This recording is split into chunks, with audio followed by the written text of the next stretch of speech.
50 seconds of logos. May 17th, 2009. Narration. According to legend, Himiko, the first queen of Japan, was a powerful sorceress who ruled her empire through dark magic. The problem with starting off your movie with research-heavy note backstory narration is I feel I've walked into a college lecture instead of a movie theater. Entombed beneath the mountains. We find out later she actually buried herself to save the world, but I wish someone would bury the ancient culture buries evil cliché, a la Parallax, so that 5,000 years from now they can ironically annoy audiences again when a distant relative of a forgotten screenwriter accidentally digs it up searching for the underwater city of Los Angeles. Entombed beneath the mountains. I found a speck on an old map that no one else has. Why the f*** do these things always have to be in the mountains? Why can't the treasures ever be buried beneath something more exciting and unique, like a brothel in Texas? If one could come up with a logical reason for there being the best little whorehouse treasure hunt in Texas, I think people would be down. Also, a speck? What the f*** does that even mean?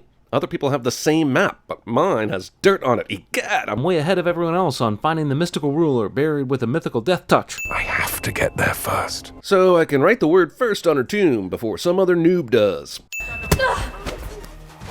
$1 Million Baby 2, the Lara Crofting. Come on, Lara, tap out! This is just sparring, right? So they could stop this at any time. No need for Lara to almost run out of air or to tap out. Just stop fighting. The director said, let's have your character hold an apple with her mouth while tying her shoes. It'll make her look like even more of an asshole. If this delivery outfit means we're in the Premium Rush expanded universe, this is already the greatest video game movie ever made. What are you two plotting? We're gonna do a fox hunt. We're 6.5 minutes in and we're about to deal with this really uninteresting bike race, which makes me wonder, there will be Tomb Raidering at some point in this Tomb Raider movie, right? That's a lot of people here for this fox hunt. Is this silly game a national pastime? They got at least 30 people out to play hardcore bike tag, and I can't even scrounge up 5 friends for a monthly poker night. 5, 4, 3, 2, 1. Is 5 seconds even enough for a head start to make this chase fair? In surviving the game, they at least gave Ice-T the time it takes to eat a nice leisurely breakfast. Wait a second there, Crafty. That can't be legal, can it? If the movie would offer some rules, maybe we would know if Fantastic Mrs. Fox here was actually clever or just a cheater apple eater. And if it was legal, why is she getting back off? You had this thing won. I'm sorry. I'm just not that kind of Croft. If a central story element to this film is Lara not being sad long enough to sign a paper that nets her insane wealth, then this movie might as well be called Tomb Raider First World Problems. You gotta sign in like everyone else. What's your name? Lara? Lara. Croft. Movie revels in the I'm more important than you thought trope. Actually, my sister married a guy with a last name Wyndham, and every time they checked into a Wyndham hotel, this exact same thing happens. In other news, I'm thinking about changing my last name to Chick-fil-A. Technically speaking, you're meant to sign the papers first. Yes, but plot conveniently speaking, she didn't. How do you write with such beautiful writing and then completely miss on dotting the I's? The one in final is 2 letters off, and the one for first completely missed the entire word. Jeez, Croft, calm your tittles. My final destination. The first letter. Technically, the L would be the first letter on the tombstone, so why did she go for the R if that was the clue? Also, I love a good posthumous puzzle as much as the next guy, but this one seems risky. Sure, Lara found the key, but all someone has to do is accidentally bump into this grave and reveal there's a lock there. This room seems awfully dust-free for not being open for 7 years. And there's not a single light bulb that's out. Even turned off for 7 years, that camera would be dead as a doornail. Unfortunately, if you're watching this tape, then it means that I must be dead. If you're watching this tape, that means I'm dead cliché. When your mother died, grief nearly destroyed me. I began searching the world, desperate for a hint of another realm. And even though I clearly love you, and Himiko was simply a chick who touched people and killed them, I felt that was good enough to abandon you for. I need you to burn all my research on the Himiko project. If it was that important, why didn't Richard just burn it before he left? He clearly didn't need to take it with him. Have a look. Obviously, we know the amulet here is worth something, but how does this woman know so quickly and without even closely inspecting it? Big smiles, nice and casual. Can we invite Nick Frost to the next poker night? Because verbalizing your bluff cover-ups is about as tell-you-tell that has ever tell. 10. Please. Just a tad bit more. You know how you could get a tad bit more, Lara? You could go sign a f***ing paper that gets you what I can only assume is many millions. Oi! For just such occasions.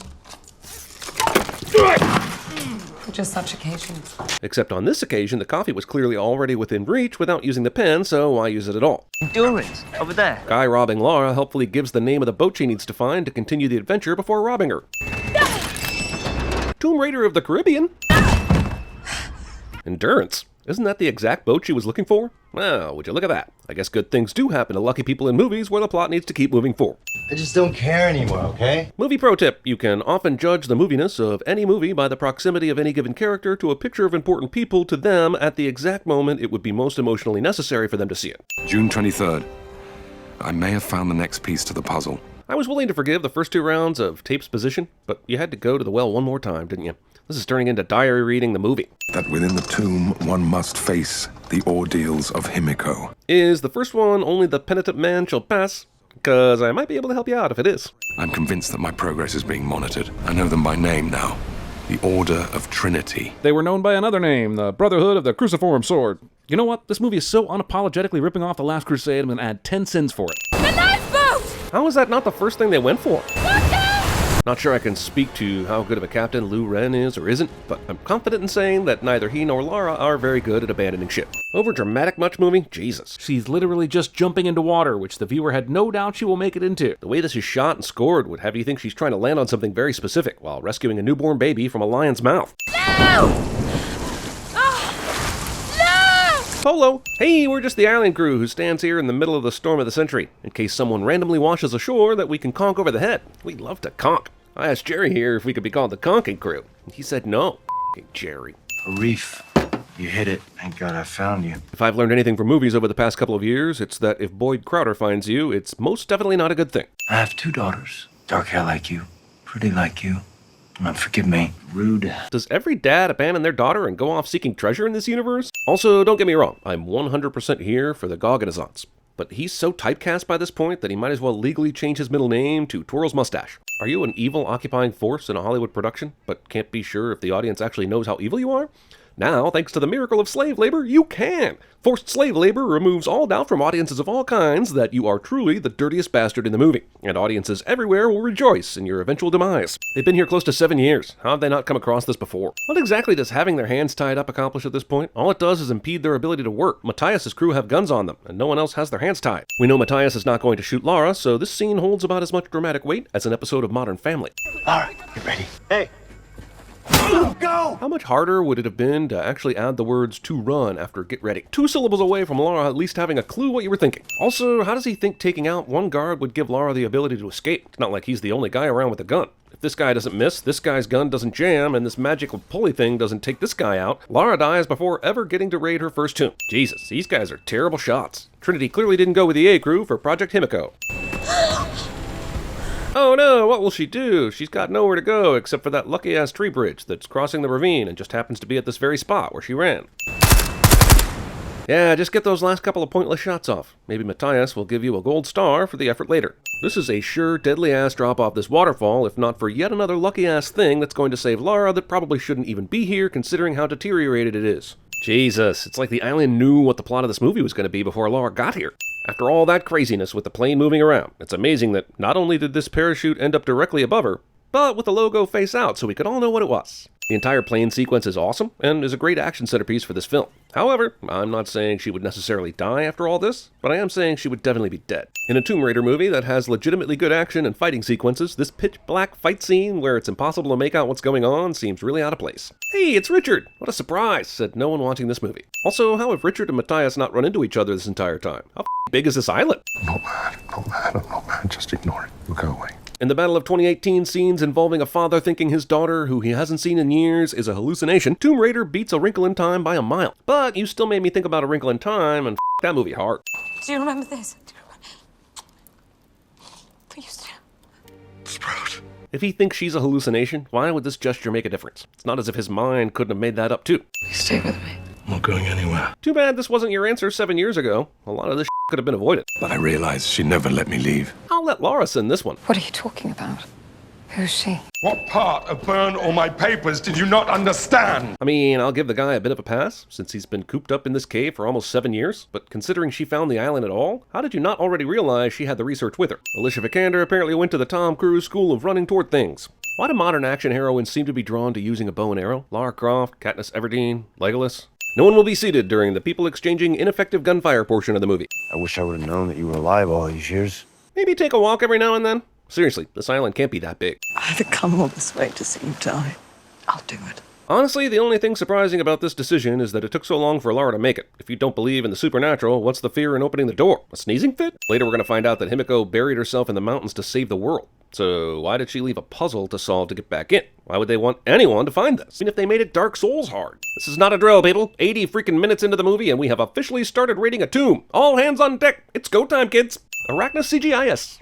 Should have seen the look on your face. Indiana Jones and the Last Crusade with 37% more spear-induced vasectomies. I wasn't designed to keep people out. I was put there to keep people in. And how exactly did you deduce that? Because from where I'm sitting, it just looks like it was designed to shish kebab anyone who steps foot on it. Pray to survive the faces of Himiko. We're getting closer. Thanks, McNulty. Oh, Not even 5 minutes ago, your buddy got anal speared after someone stepped on a stone trigger, and you're still stomping around willy-nilly in this tomb? Whatever's about to happen, you kind of deserve it, man. It's a keyhole. We need a key. How do you know it's not an ancient glory hole? Seriously, Lara, if you get hit in the head with a dusty, cobwebby mummy penis, that's on you. The prayer wheels! Sure, the prayer wheels. I believe that Richard is aware of all the Japanese witch rituals, but this is a lot to throw on an audience with less than 30 minutes left in your movie. Also, I have a question. Since the floor is collapsing beneath them while they look for the key to this door, I'm wondering, If they fail, does the floor reconstruct itself for the next people who want to stupidly raid this tomb? or would this seal Himiko behind these walls forever? Which is what should have happened in the first place. The number of tiles we've seen and heard falling should equate to no more tiles for them to be standing on anymore. Last one! Yellow! I would have removed 1,000 sins if the yellow key fell into the chasm and everyone shrugged and said, well, you can't win them all, and the movie just ended right then and there. She was protecting the world. By still making it possible to find her if you wanted to unleash a plague on the world. See? Smoke and mirrors. So let me get this straight. Queen Deathstrike here sacrificed herself so her people could live, and for some reason built a device in her coffin just to prank a future explorer with a classic jump scare? What the f***, Japan? She was a carrier. But she was immune. How do you contain a disease that turns people into walking death machines that fast? Especially in ancient Japan. Seems like Queen Himiko and her Daida's touch would have eliminated the entire population before anyone knew what happened. I just need to take a very small piece of you. I realize we're probably saving this for a big reveal or something, but the fact that our main bad guy is just a workhorse for someone else with unknown motives means we have no investment in understanding why any of this is important, or why we might not want it to happen. Bad guys don't need a ton of backstory, but they do need at least some motive, right? Commence unspoken but somehow understood plan, now! Oh, and they turn into zombies, because of course they do. I guess I should say Lara survives this, but it's clear that she's as immortal as a minion after everything that's happened to her prior. So let's just tack on 20 sins for all these instances. Archaeological ninja warrior. I'm done for. I'm infected. For how long, though? Because the first red shirt decomposed within seconds after his hand showed symptoms. Does the disease discriminate between the bad guys and the long-lost fathers who need one final goodbye with their daughter who should have just burned everything in the first place and left good enough alone? Watching Lara go back through the collapsible floor room makes you wonder how these assholes ever thought they were going to bring Himiko back. It's even crazier when you think about how they would have had to get back over this ladder at the Chasm of Souls as well. Honestly, this is a big troll job by Himiko, because I don't think anyone could have gotten her body back outside once they went through her ordeals. You're not saving anyone. Trinity is everywhere. Oh, right, Trinity. Because that's something I'm supposed to care about, apparently, even though I know as much about them as I do the Bolshoi Ballet. You're not getting out of here. Jeez, Laura, drama queen much? As athletic as she has proven to be, why doesn't she just make a run for it and try to kick it off from the other side before he's up? Man, Richard is giving his daughter a very short time frame to take down Matthias and get the hell out of there. Nope. If the rocks above are collapsing, then what is this rope even hanging on to? This isn't like the scene where someone outruns a fireball as the building explodes. This is something where gravity should have a say in what happens. Can someone help me understand a reason why the woman who just said Boardrooms and business deals. I'm just not that kind of croft. is now flipping through a detailed list of company-owned assets? And luckily for franchise prospects, she finds the one company in a sea of companies that actually matter for the big reveal. Oh good, it's like Lara Croft is James Bond now, and Trinity is her Spectre. Or maybe even her syndicate. Question is, why does Tomb Raider need an all-encompassing evil organization to drive the plots of their movies, which should be copious amounts of tomb raiding? The only person that I get to talk to is on the other end of this phone. It's hilarious that Richard figured out that this mystery woman was behind the Order of the Trinity, that a private investigator saw her casually walking down the street one day and couldn't get a picture of her face so that Lara could have this Kobayashi coffee cup reveal at the end of the movie. So Anna is apparently part of Panta or Trinity or whatever the hell, the company that's been behind the scenes this whole time, and I'm not sure I could even care a microscopic amount of less. The movie ended, then it didn't, so that we could get one more glimpse of Nick Frost being wasted in the film.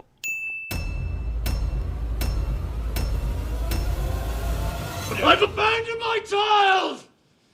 I've abandoned my child! If you walk through the garden. But they don't know that we know what they're doing. And basically, no one else has a better idea. It'll be an adventure. Adventure, excitement. Jedi craves not these things.